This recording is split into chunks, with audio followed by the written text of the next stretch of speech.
కేవలం 7,999K up to 10 kgs వరకు బరువు తగ్గి అధిక బరువు నుంచి వచ్చే ప్రధాన సమస్యలను దూరం చేసుకోండి. ఇండియన్ సినిమాకు ప్రపంచవ్యాప్తంగా గుర్తింపు తీసుకొచ్చిన రాజమౌళికి అరుదైన గౌరవం దక్కింది. ఆయనపై డాక్యుమెంటరీ మూవీని నిర్మించారు. మోడర్న్ మాస్టర్స్ పేరుతో ఓటీటీలోకి వస్తున్న దర్శక ధీరుడి డాక్యుమెంటరీలో ఏముందో చూద్దాం. బాహుబలితో పాన్ ఇండియాకు కొత్త అర్థం చెప్పిన దర్శక ధీరుడు ట్రిపుల్-ఆర్తో ప్రపంచ సినిమా ఇండియా వైపు చూసేలా చేశాడు. హాలీవుడ్ దర్శక దిగ్గజాలు స్పీల్బర్గ్, జేమ్స్ కెమెరూన్ ప్రశంసలు అందుకున్నాడు. అనేక బ్లాక్ బస్టర్స్ అంతులేని లక్ష్యంతో దూసుకుపోతున్న జక్కన్నకు ఇంత పేరెలా వచ్చింది, ఎంత కష్టపడ్డాడో తెలుపుతూ నెట్ఫ్లిక్స్ మోడర్న్ మాస్టర్స్ పేరుతో డాక్యుమెంటరీ తీస్తోంది. ఆగస్టు 2 నుంచి స్ట్రీమింగ్ చేస్తున్నట్టుగా నెట్ఫ్లిక్స్ పోస్ట్ చేసింది. డాక్యుమెంటరీలో హాలీవుడ్ దర్శకులు, టాలీవుడ్ స్టార్స్, సినీ ప్రముఖులు రాజమౌళితో ఉన్న అనుబంధాలను, తమ అభిప్రాయాలను పంచుకోనున్నారు. ఈ డాక్యుమెంటరీని తీస్తున్న జర్నలిస్ట్ అనుపమ చోప్రా మాట్లాడుతూ రాజమౌళి గురించి ప్రతి టెక్నీషియన్ తెలుసుకోవాల్సిన అవసరం ఉందని, డాక్యుమెంటరీలో దర్శకుడి మేకింగ్ విజువల్స్ కూడా ఉంటాయని చెప్పారు. రాజమౌళి ప్రస్తుతం మహేష్ బాబుతో తీసే సినిమా ప్రీ ప్రొడక్షన్లో బిజీగా ఉన్నారు. ఆల్రెడీ అల్యూమినియం ఫ్యాక్టరీలో భారీ సెట్స్ వేస్తున్నాడు. సినిమా సెప్టెంబర్లో సెట్స్ పైకి వచ్చే ఛాన్స్ ఉంది. ఫారెస్ట్ అడ్వెంచర్ బ్యాక్ డ్రాప్ లో విజేంద్ర ప్రసాద్ కథరాయిగా కీరవాణి మ్యూజిక్ అందిస్తున్నారు. పురాణాలను రిఫరెన్స్ గా తీసుకుంటే సినిమా హిట్ అవుతుందా? ఇతిహాసాల్లోని పెద్దగా తెలియని పాయింట్ ను తీసుకుని కథ అల్లుకుంటే ఆడియన్స్ కొత్తగా ఫీల్ అయి ఆదరిస్తారా? ఈ మధ్య కాలంలో వచ్చిన సినిమాలు చూస్తుంటే పురాణాల్లోని ఏదో ఒక పాయింట్ ని లింకప్ చేస్తూ కథలు రాసేసుకుంటున్నారు. అవేంటో చూద్దాం. కల్కి రిలీజ్ తర్వాత ఇదే చర్చ మొదలైంది. మహాభారతంలో అందరూ చనిపోయినా అశ్వత్థామ చావు లేకుండా బతికే ఉంటాడు.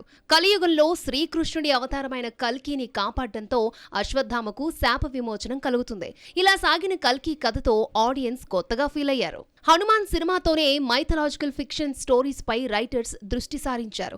అంజనీ పుత్రుడు రక్తపు పొట్టు రుధినమణి చుట్టూ తిరిగే కథకు సైన్స్ కు ముడిపెట్టి ప్రశాంత్ వర్మ తీసిన హనుమాన్ బ్లాక్ బస్టర్ హిట్ గా నిలిచింది. ఇతిహాసాలకు ఫిక్షన్ జోడించి రాసుకున్న కథలకు ఆడియన్స్ ఎంజాయ్ చేస్తున్నారు. చిన్న సినిమాగా రిలీజ్ అయిన హనుమాన్ థియేట్రికల్ రైట్స్ ను 30 కోట్లు కమితే 150 కోట్లు తీసుకొచ్చింది.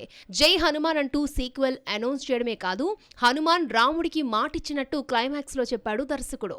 ఆంజనేయ స్వామి రాముడికి ఏ మాటిచ్చాడు అన్న పాయింట్ తో సీక్వెల్ పై అంచనాలను పెంచేశాడు. చిన్న సినిమా అయినా పెద్ద సినిమా అయినా డివోషనల్ ఎలిమెంట్ తప్పనిసరి అయిపోయింది. కథను పురాణాలకు లింక్ చేయడం ట్రెండ్ గా మారింది. చిరంజీవి నటిస్తున్న socio fantasy cinema Vishwambhara first look లో హనుమంతుడు కనిపించాడు. ఏదో పవర్ ఉందని హింట్ ఇచ్చాడు. గొప్ప శివభక్తుడు కన్నప్ప కథలో మంచు విష్ణు నటిస్తున్నాడు. కన్నప్ప కథ కృష్ణంరాజు భక్త కన్నప్పకు మూలమే అయినా ఫిక్షన్ చాలా ఉందన్నాడు విష్ణు. ఈ క్రమంలో పురాణ గాథను టచ్ చేస్తారేమో చూడాలి. తెలుగు సినిమా దేవుడు దెయ్యం చుట్టూ తిరుగుతోంది. ఇదే కాన్సెప్ట్ తోనే సినిమాలు తీయాలి అనుకునే వారికి కథల కొరత లేదు. గోపీచంద్ భీమా అయితే దేవుడు దెయ్యాన్ని ఒకే కథలో రాసుకున్నాడు దర్శకుడు హర్ష. పరశురాముడు క్షేత్ర ప్రస్తావనతో సినిమా స్టార్ట్ అవుతుంది. మరోవైపు ఆత్మలు చూపించాడు. Dhanush Sekhar Kammula cinema Kubera first look లో శివుడి ఫోటోను ధనుష్ కవర్ చేయడం చూస్తూ ఉంటే స్పిరిచువల్ యాంగిల్ ఉన్నట్టు కనిపిస్తోంది. రామ్ చరణ్ బుచ్చిబాబు సినిమా షూటింగ్ కు లైన్ క్లియరెన్స్ వచ్చేసింది. ఇక సెట్స్ పైకి వెళ్లడమే తరువాయి. గేమ్ చేంజర్ రిలీజ్ కాకుండా రామ్ చరణ్ బుచ్చిబాబు సినిమాలోకి ఎలా వస్తాడు అనేగా మీ డౌట్. అయితే ఈ స్టోరీ చూసేయండి. రామ్ చరణ్ డేట్స్ కోసం బుచ్చిబాబు చాలా కాలంగా వెయిట్ చేస్తున్నాడు. కానీ గేమ్ చేంజర్ షూటింగ్ పూర్తి కావడం లేదు. భారతీయుడు 2 పై శంకర్ ఎక్కువ ఫోకస్ పెట్టడంతో గేమ్ చేంజర్ పక్కన పెట్టేశాడు. అసలు సినిమా రిలీజ్ ఎప్పుడో కూడా చెప్పలేకపోతున్నాడు దర్శకుడు. గేమ్ చేంజర్ రిలీజ్ డేట్ ఎప్పుడో శంకర్ చెప్పకపోయినా రామ్ చరణ్ తో పని లేదు. చెర్రీ తన రోల్ ను పూర్తి చేసేశాడు. భారతీయుడు 2 రిలీజ్ తర్వాత 10 రోజులు షూటింగ్ ఉన్నా ఆ సీన్స్ లో రామ్ చరణ్ ఉండడట. తన పార్ట్ ఫినిష్ చేసేసి రిలాక్స్ అయ్యాడు చెర్రీ. ట్రిపుల్-ఆర్ రిలీజ్ కంటే ముందే 3 ఏళ్ల క్రితం గేమ్ చేంజర్ స్టార్ట్ అయింది. ఇందులో గ్లోబల్ స్టార్ ఐఏఎస్ అధికారిగా కనిపించనున్నాడు. గేమ్ చేంజర్ రిలీజ్ తో సంబంధం లేకుండా బుచ్చిబాబు సినిమాలో జాయిన్ అయిపోతున్నాడు. గేమ్ చేంజర్ కు సంబంధించిన డబ్బింగ్ పనులు మాత్రమే బ్యాలెన్స్ ఉంది. రిలీజ్ డేట్ వస్తే ప్రమోషన్స్ కోసం 2 వారాలు కేటాయిస్తే సరిపోతుంది. ఇప్పటికే ఆలస్యమైన బుచ్చిబాబు సినిమాని మొదలు పెట్టేయాలని రామ్ చరణ్ చెప్పాడట. జాన్వీ కపూర్ హీరోయిన్ గా నటిస్తున్న ఈ సినిమాకు రెహమాన్ మ్యూజిక్ ఇస్తున్నాడు. రవితేజ సినిమాల్లో యాక్షన్ తో పాటు కామెడీ ఉంటుంది. అలాగే ఈ మధ్య కాలంలో రొమాంటిక్ సీన్స్ కు కూడా ఎక్కువ ఇంపార్టెన్స్ ఇస్తున్నాడు. కొత్త సినిమా మ్యూజికల్ ఫెస్టివల్ పేరుతో రొమాంటిక్ గ్లిమ్స్ రిలీజ్ చేశారు. 50+ లో రవితేజ రొమాంటిక్ హీరోగా మారాడా? ప్రతి సినిమా రిలీజ్ ముందు ఏదో ఒక పేరుతో ఇలాంటి రొమాంటిక్ గ్లిమ్స్ ఎందుకు రిలీజ్ చేస్తున్నారు? What's the story? 50+ హీరోల్లో రొమాంటిక్ హీరో అంటే మాస్ రాజానే. వయసు పెరుగుతున్న కొద్దీ ఇంటిమెసీ సీన్స్ ఎక్కువ కనిపిస్తున్నాయి. ఈడియట్ బీచ్ నుంచి లేటెస్ట్ మూవీ మిస్టర్ బచ్చన్ వరకు మాస్ రాజా సినిమాల్లో ఇవి కామనే. అయితే కొన్నేళ్లుగా రొమాంటిక్ గ్లిమ్స్ రిలీజ్ చేస్తున్నారు. ఖిలాడి ఫస్ట్ సింగిల్ ప్రోమో కూడా రొమాంటిక్ గ్లిమ్స్ మాదిరి సాగింది. Khiladi Ramarao on duty flop తర్వాత ధమాకాలు రవితేజతో శ్రీలీల జతకట్టింది. రొమాంటిక్ గ్లిమ్స్ పేరుతో రిలీజ్ చేసిన వీడియో ఆకట్టుకుంది. ఈ ఇద్దరు మరోసారి జతకడుతున్న సినిమా రెగ్యులర్ షూటింగ్ శనివారం మొదలయ్యింది. ఇక హరీష్ శంకర్ దర్శకత్వంలో నటిస్తున్న మిస్టర్ బచ్చన్ ఫస్ట్ లుక్ నుంచి రొమాంటిక్ జాతర మొదలు పెట్టారు. ఏ స్టిల్ రిలీజ్ చేసినా రొమాంటిక్ యాంగిల్లోనే ఉండేది. మ్యూజికల్ ఫెస్టివల్ బిగిన్స్ అంటూ కెమిస్ట్రీని ఘాటుగా చూపించాడు దర్శకుడు. డిఫరెంట్ గా ట్రై చేస్తూ టీజర్ లో డైలాగ్ లేకుండా యాక్షన్ తో నింపేశాడు హరీష్. కెరియర్ మొదట్లో లిప్ కిస్సులకు దూరంగా ఉన్న మాస్ రాజా 50+ లో ముద్దులాటల్లో మునిగిపోయాడు. తెలుగులో లిప్ కిసర్ అంటే యంగ్ హీరోలు విజయ్ దేవరకొండ, సందీప్ కిషన్ గుర్తుకొస్తారు. స్టార్స్ అప్పుడప్పుడు లిప్ కిసర్స్ అవతారమెత్తుతారు. రవితేజ యంగ్ హీరోలతో పోటీ పడుతూ లిప్ కిస్ ట్రెండ్ ఫాలో అవుతున్నాడు. కిక్ 2లో రకుల్తో, టచ్ చేసి చూడులో రాశి ఖన్నాతో, కిలాడిలో మీనాక్షి చౌదరి పెదాలతో రొమాన్స్ చేశాడు. నేను ఇలాగే తీస్తాను, కొత్తగా ఆలోచించను, నా స్టైల్ నాది అంటే కుదరదు. ఎప్పుడు ఒకే దారిలో వెళ్తే బొక్క పోర్లా పడక తప్పదు. ప్రేక్షకులు 1-2 సార్లు చూస్తారు, తర్వాత రొటీన్ అంటూ మూస డైరెక్టర్స్ను పక్కన పెట్టేస్తున్నారు.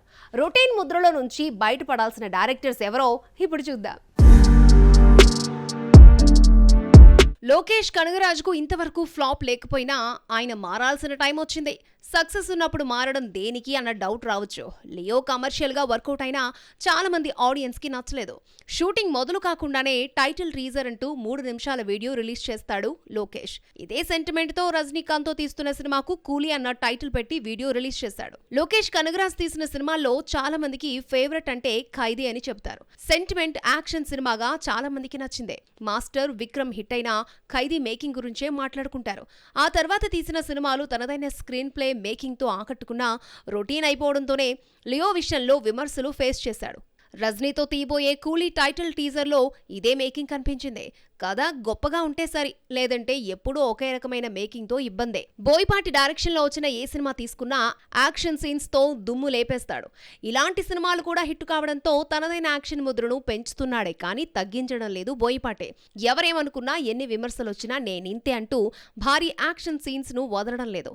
యంగ్ హీరోలపై ఇదే ఫార్ములా ప్రయోగించడంతో బెల్లంకొండతో తీసిన జయ జానకి నాయక, రామ్ తో తీసిన స్కంద బెడిసికొట్టాయి. బోయపాటి సినిమాల్లో యాక్షన్ ఎక్కువ అన్న విమర్శను దర్శకుడు అస్సలు పట్టించుకోడు. తగ్గేదే లేదంటూ పెంచుకుంటూ పోతున్నాడు. స్కంద సినిమా ఫ్లాప్ కు ఇదే రీజన్. ఏకంగా ముఖ్యమంత్రి ఇంట్లో హీరో చేసిన రచ్చ ఓవర్ అనిపించింది. ఈ ఓవర్ యాక్షన్ తో తెగ ట్రోల్ అయ్యాడు బోయపాటే. బాలయ్యతో తీయబోయే అఖండ 2లోనూ ఇదే ఫార్ములా వాడతాడా లేదంటే మారతాడా అనేది చూడాలి. త్రివిక్రమ్ ఇంతకాలం ఒకే రకమైన కథలతో మ్యాజిక్ చేసి హిట్ కొట్టాడు. హీరో అమ్మ దగ్గర కాకుండా వేరే చోట పెరగడంతో కష్టాల్లో ఉన్న ఫ్యామిలీని హీరో ఆదుకోవడం అనే ఫార్ములాను వాడుతాడు గురూజీ. ఇలాంటి కథలన్నీ అమ్మ లేదంటే అత్త చుట్టూ తిరిగి తిరిగి అలసిపోయాయి. ఇలాంటి కథలనే హిట్ చేసిన ప్రేక్షకులకు గుంటూరు కారం రొటీన్ అనిపించింది. ఈ ఫ్యామిలీ మైండ్ సెట్ నుంచి బయటపడాల్సిన అవసరం త్రివిక్రమ్కు వచ్చేసింది. సినిమా సెలబ్రిటీ ప్రెగ్నెంట్ అయితే బేబీ బంప్ షూటింగ్ కామనే.